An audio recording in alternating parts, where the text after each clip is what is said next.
That's cool.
Come on, come on.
Hello?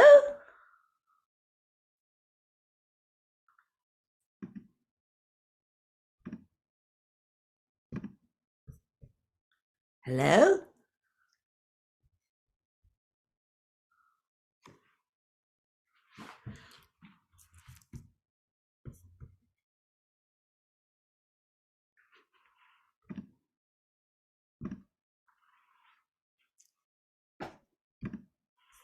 Check 1, 2. Check 1, 2. Checky 1, 2, 1. Checking 1 and 2 and 1. Checking 1, testing my mic. Check.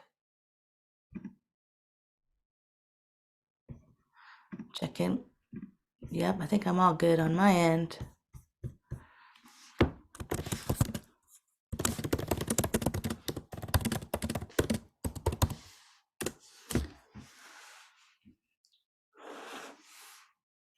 Bum ba bum bum bum bum.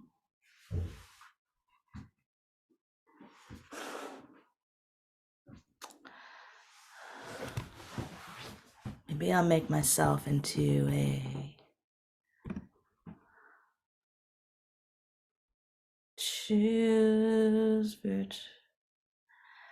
Check one, two. Can Any you other? hear me now? Ooh, I hear you. Can't hear you. You can't hear me. Uh,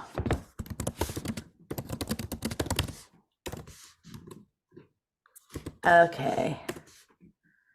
Oh, check one, two. Think I'm good. I did my little test. Okay.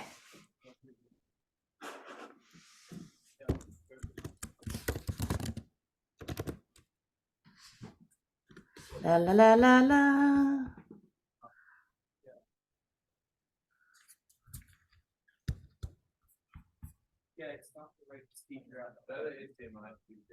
Check one, two. Oh, look, it's on a big, huge screen. One right there.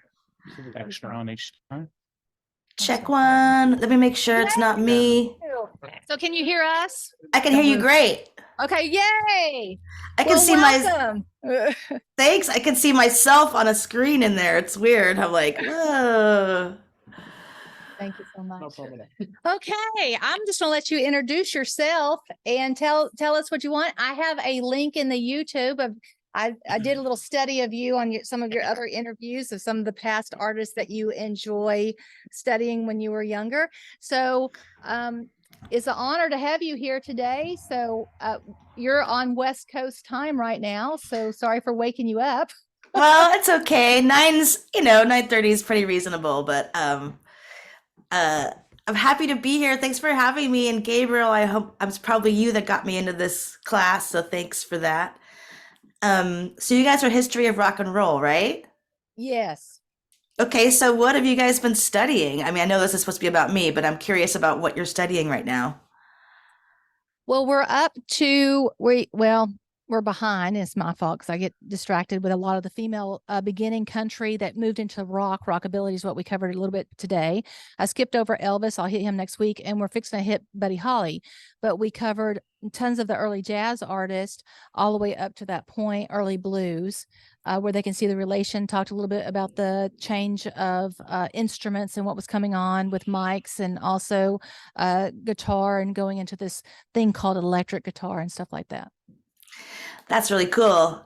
So I suppose all of our popular music comes out of all those influences, and our band is not is included in that. I'll give you my quick story. I studied classical piano as a kid, but I loved rock, and I tried to um, form a band once with some friends, playing Rush music using like the Rush songbook. But because I didn't know how to play music without reading music. Um, but when I got to college, I met a friend named Caleb who had a band, and he invited me to play in his band. And I had this big leap to go from reading on the page to like learning music by listening and hearing what I should do as a pianist, like how to fill the spaces or accompany. But that band was called Colobo, and we were kind of a jam band in the 90s.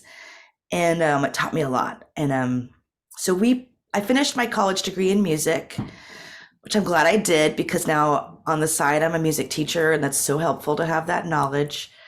That band, Colobo, then after college, we toured about 8 years around the West, a little bit to the East Coast.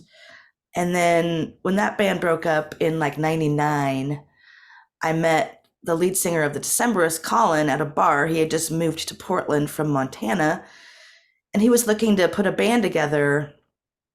And at the time, I had just started playing accordion because I thought it would be fun to be able to play music acoustic and not have to bring this big heavy keyboard around.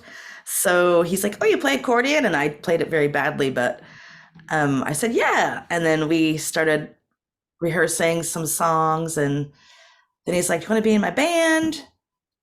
And then I joined the band. We weren't even the Decemberists yet, I don't think.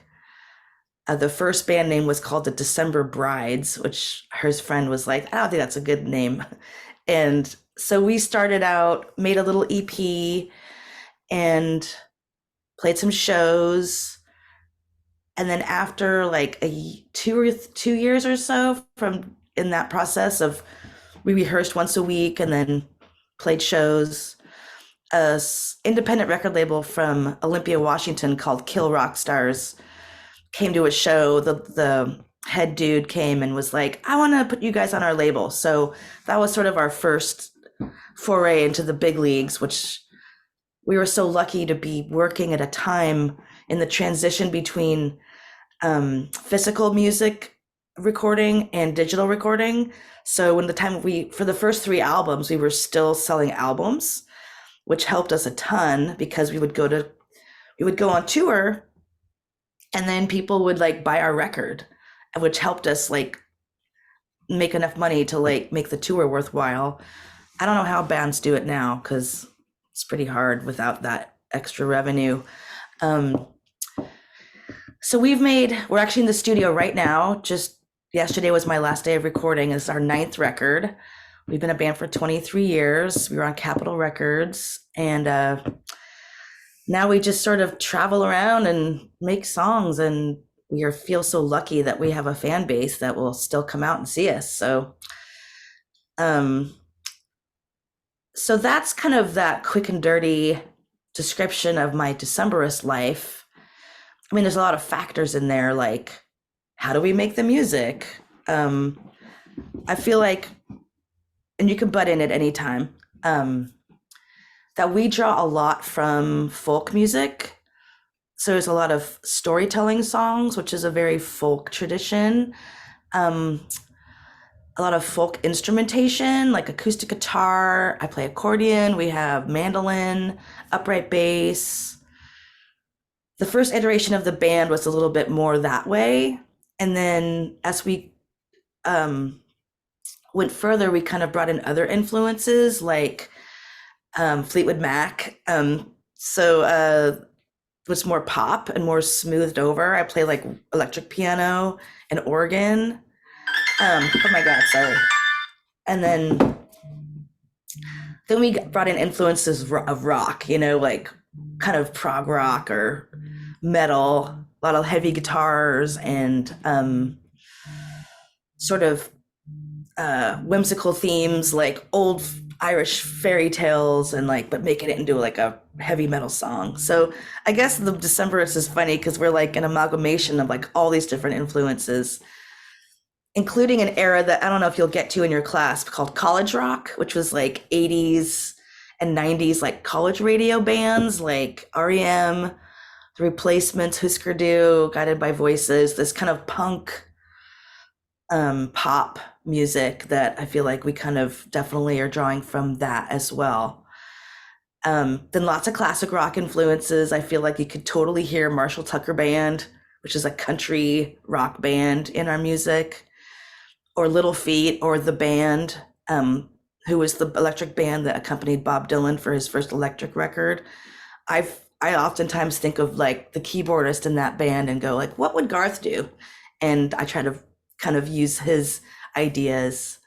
So there's so much. I feel like I've only got a few minutes with you all.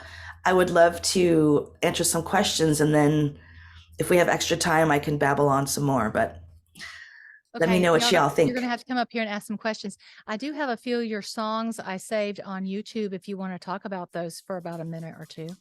Okay, so which ones do you have? Did you want the ones I sent you? Yes. Oh, I see. You're gonna pull them up. Cool. Yeah. I had my YouTube up and now I don't. Oops, sorry. That's cool. Yeah, I think I sent you stuff from like 3 different eras of our music. Oh, I'm still logged on with someone else. Hold on one second. I'll log in. Okay.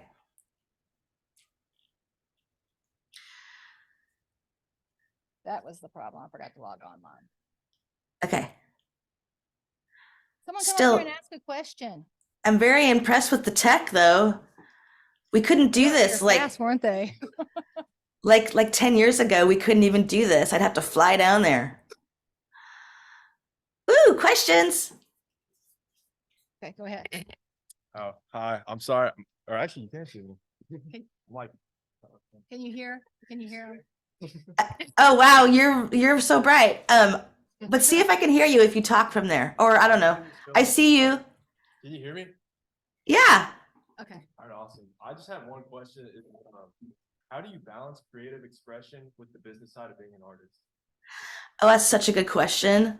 I actually taught a class on this at University of Mississippi last year because it was like music students, we don't know how to run a business. But you just kind of learn by doing it. And I wish I would have had a class about that. Um, you have to try to like, the business part is not the cool part. It's not the fun part. Um, now at the Decemberists, we have a business manager who helps us navigate that. But for the first 10 years, we didn't. So you just have to be thinking about it all the time and you have to be tough. Because you're self-employed. So when you're self-employed, you have to pay your portion of tax on your proceeds plus what the employer would pay, like the self-employment tax, they call it. So you have to make sure to pull out lots of money to pay for those taxes. You pay for taxes in every town you perform in. I feel like at the beginning of our career, a lot of it was based on the business side because we were so new. Like we had to get an LLC, we had to get a band agreement. Then take expense. I had a little like file folder in the van, like with little things. I put the gas receipts in one. I put the show receipts in the other, and then at the end, and like the merchandise and all that crap. And then we would just like do the math at the end, and it was pretty not very well done, but you know, we tried. And then we ended up getting a business manager who takes 5% of your gross income, but they organize everything and they do our taxes. So I think as you get old, better, or not better, but make more money, you have resources. But that's a great question. Thank you for asking it. On another interview, you talked about health insurance that most musicians do not have, and your group was very, very smart about having health insurance for one of the times. If you want to speak really fast, like on that. Yeah. So I was about, well, now I can actually do the math. 18 years ago, when our singer's wife, well, they weren't married at the time, got pregnant and they didn't have health insurance. And so we found a company that was able to cover domestic partners. Because if you have a group, like a business you can get health insurance as a group, which is cheaper than you can cover your spouses or your domestic partner. So we were in our 30s and didn't have health insurance, or late 20s, early 30s, and that's just not okay. So yeah, we ended up making that part of our expenses. When we were touring, we'd have to take out that much money to pay for that. And now, luckily, we are part of the SAG-AFTRA.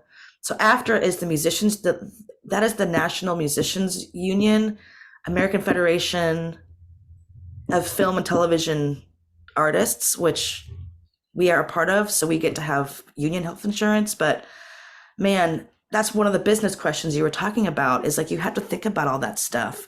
Life is expensive. So you have to carve out that piece of your income to do that. Another good question. Thank you. Go ahead. What is your favorite lyric of December's? Oh, that's a good question. Gosh.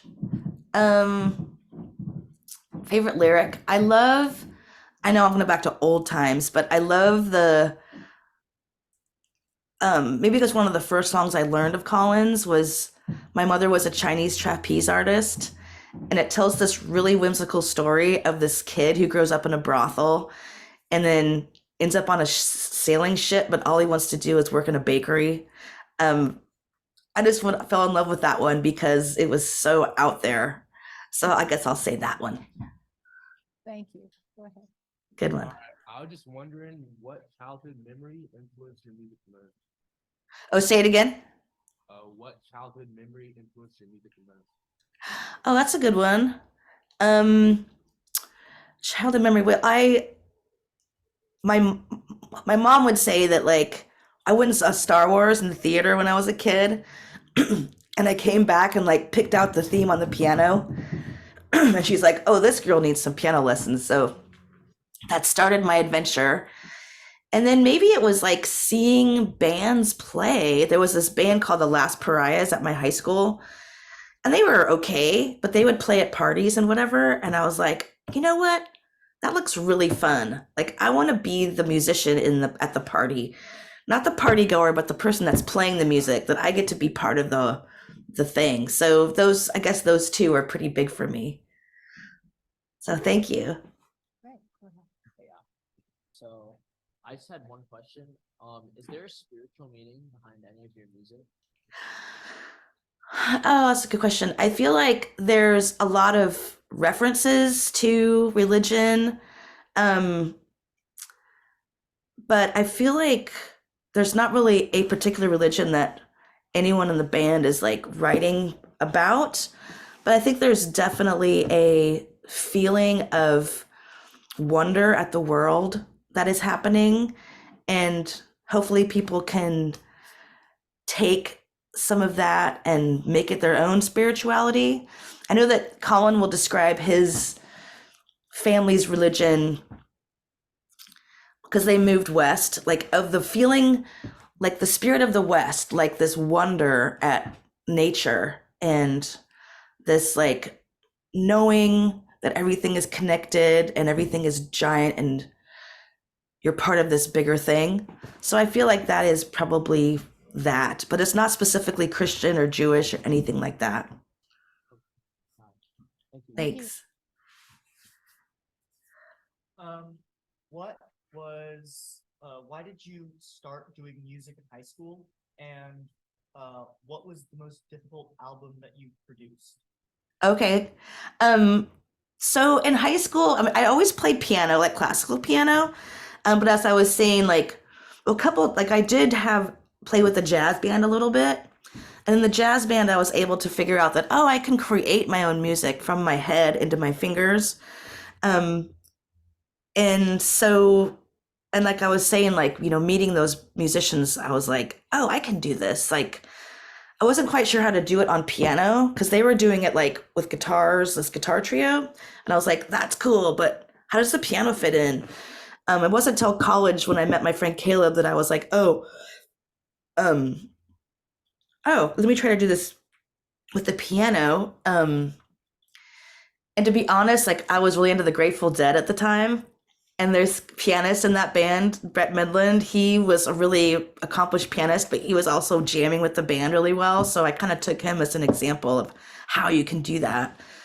And a favorite record to make, I would say it was The Crane Wife, which was our first, which was a while ago, but it was our first major label release. So we actually got like a month in the studio. We got to experiment. So we had so much fun arranging that record. And as a band, we were all there. We were all very involved in that. And that was, we were like, at one point we were like, we got a bunch of recorders and we're playing a bunch of recorder, like trying to make a Baroque piece out of recorders. We had lots of time to experiment. So that was a good one for us. So I think that I'll call it The Crane Wife. Thanks. Uh-huh. All right, so if you could change like one thing in your career, whether it be like lyrics or just anything, maybe like Mm. society you want to be. I like that. If I could change anything in my life for my career, I would have taken singing lessons and like joined the choir.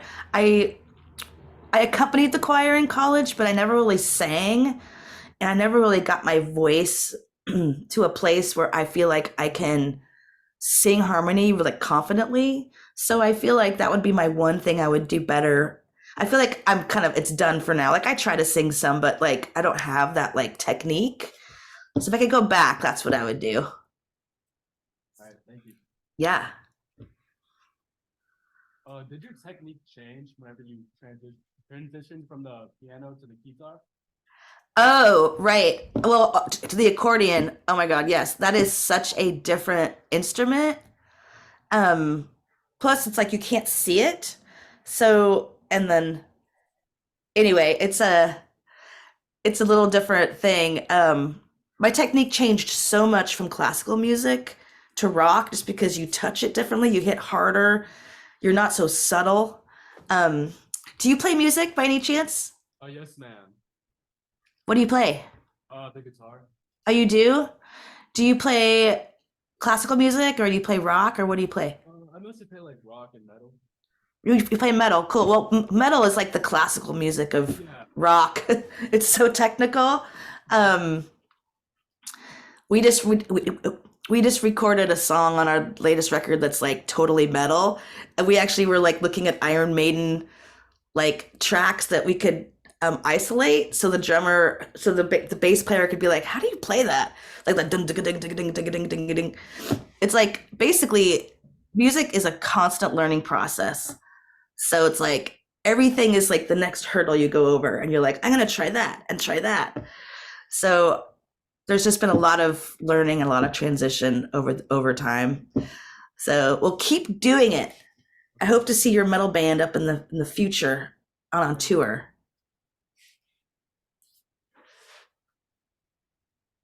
What's the next sound or instrument you want the December to incorporate into their band? Ooh, let's hear that again. Can you get closer to the mic real quick? What's the next instrument or sound you want the Decembers to incorporate in their band? Oh, good question. Well, I think we've done so many of them. Oh, you know what? Like this record is like really horn heavy, and I feel like I love that. We've always had horns in the band, like on the recordings, but this record is like there's a lot of French horn and beautiful. There's a flute in it, and that is super cool. I feel like there's kind of a resurgence of horn music. I don't know if you've noticed this, like, do you know the band Snarky Puppy? Any of you guys? Or like Wolfpack?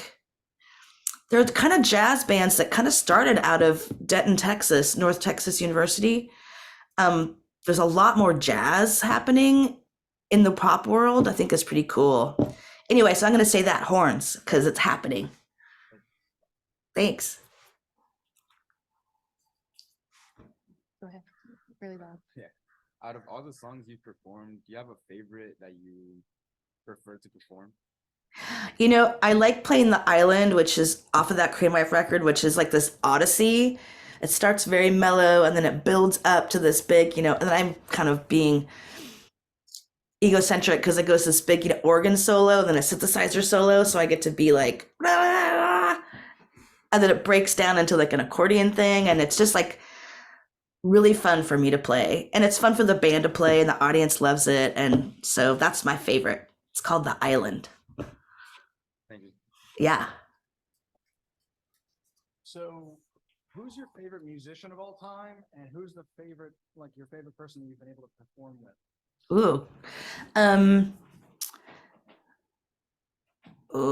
mean, if I could think of someone that's probably like John Paul Jones of Led Zeppelin, he, was the bass player, but also such a cool piano player. And his touch, and he introduced me to what's this instrument called the mellotron, which is this like it's an old style sampler basically, and you can play different sounds. So like Stairway to Heaven is on mellotron, and he's an idea guy. Like, he's not like Mr. like flashy, but like he played the organ on this song called Thank You that is so weird and cool. I'm like, oh man. So I love what he does with other people's songs, He's not like Billy Joel, who's like is the pianist. He's interested in all the sounds. So I'm gonna say John Paul Jones. Now, what was your other question? Who's your favorite person that you've performed with? Okay. Also, as a fangirl, I love James Fernley, who's the accordion player for the Pogues. Played on stage. We had an accordion duel on stage once, and that was super fun. So I'm gonna say James Fernley. Thanks. What's your favorite place you've performed, and what's a place you never wish you ever went to? You just ran from it as fast as you could. Okay. Well, we played the Hollywood Bowl with the LA Symphony, and that was probably my favorite, and it was awesome. It sounded great. My parents were there. Felt really special. I feel like we played really well. And then there's this place in Denver called the Lion's Lair. Okay, this is like the shadiest dive bar. So the stage was behind the bar, if you can imagine that. So it was like band, bar, audience, and it only had a plate. You can only have like 20 people in there. It was so loud. A band called the Black Snakes opened, and they blew the monitor speaker because they were so loud. I do think we stopped the show early. I think I cried. I think there was a lot going on there. And then we had like nowhere to stay. So we were like, does anybody have a place for us to stay tonight? Just like the worst of it all. So yeah, don't go to the Lion's Lair, or at least don't play a gig there. Thank you. Yep. We have two more questions, and then I'd like to share with the class some of your favorite pieces. Okay. What music genre is most fun for you to play? I kind of like the folky stuff. I like to play accordion a lot because it's kind of newer to me. I'm gonna say on accordion, I like to play folky music. Like we have a song called "Rocks in the Box," where I get to play an old tune that is called the Raggle-Taggle Gypsy, and it's like an old traditional tune. That's super fun. But I also like playing the metal, the proggy metal stuff too, because that's like I get to get my rock out. So if I play organ or piano, I like to play the prog. If I'm playing accordion, I want to play the folk music. So, yeah. Okay. Talk to them about continuing your education. You're always searching or some other person that you would like to take classes from. I talk a little bit about in the class that we never stop studying. We always want to continue our craft. Yeah, I went to this really awesome accordion workshop in New Orleans this year, which was like humbling. I learned so much about style and technique. That was so cool. Also, I feel like when I'm at home, I play in a lot of like cover bands. And the last one I did was Fleetwood Mac. And I had to learn all of Christine McVie's piano parts. And I was like, that is its own education. It's like self-education, just like picking out those parts and figure, what is she doing? Or like we did a Booker T, I guess it was an Otis Redding tribute, but Booker T Jones was the pianist. And so I got to learn what Booker T did, which is like, he's the best soul pianist there is. I mean, in my opinion. It's hard to find like a rock teacher. It's like almost like the rock is your teacher. So I feel like in that way, finding music that you love and then trying to figure out how they do it is the best way to do it, in my opinion. Wonderful. We have just a few more minutes. I'm going to try to go over here to YouTube. Okay. To do that.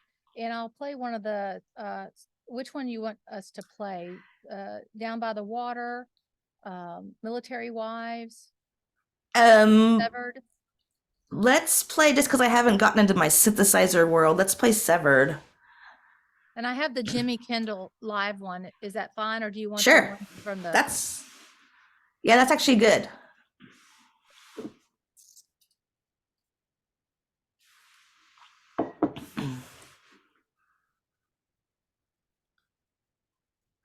There we are live.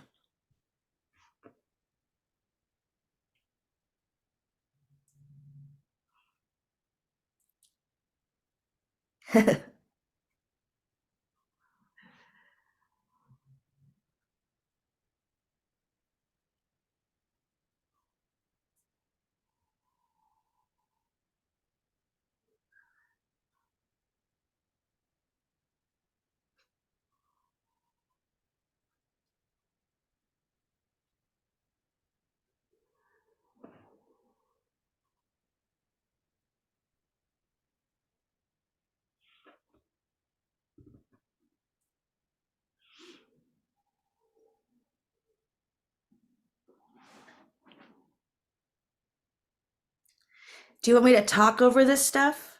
Yes, you can. Yes. I can turn it down some. I can't really hear it on my end, but so this is like from our last record, which was a much more synthesizer based record. And so that was a fun experiment. Like using that, I got a Dave Smith Prophet synthesizer, and then programmed a couple always different sounds in there, and so just to make the sound a little bit more, I don't know, we were going for like an 80s synthesizer rock kind of thing. So it's the synthesizer is almost like another instrument. Like its whole language is different. I'm still just a beginner in terms of how to program those things, but that was a really fun, little fun thing.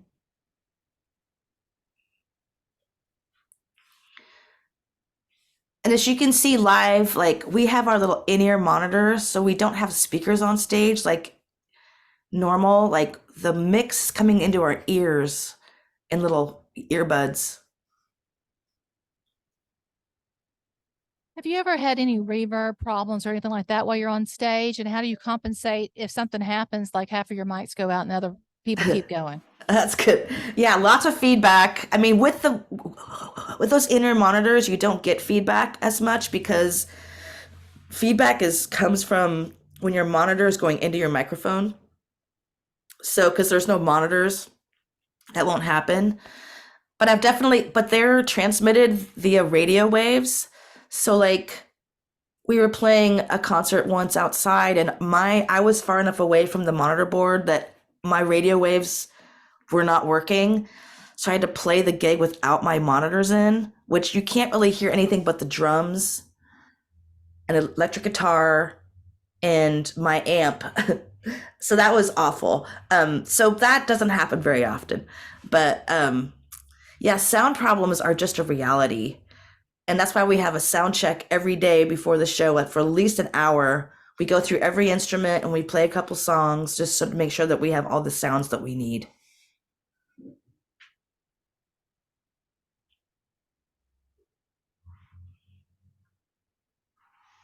Some people have the misconception of, I'm just going to show up to a concert and play and I enjoy it.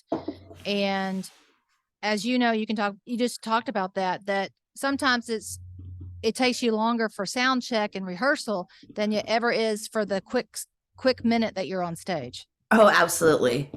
Like we rehearse a lot. Before a tour, we'll probably take a week. We set up all of our gear. We go through everything.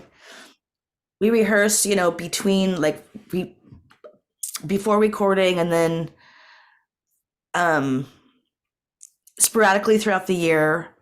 And then there's so much. And then there's like business stuff and routing. Like the booking agent will be like, how about this routing? And I'm like, no, I can't do that. And then that's a promotional thing. Those are unpaid events, but you do those to then get promotion for your record.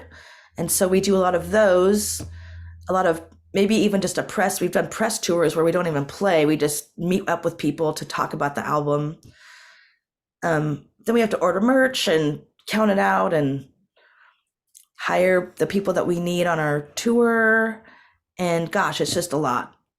So what you see on stage is just a little tiny bit of it.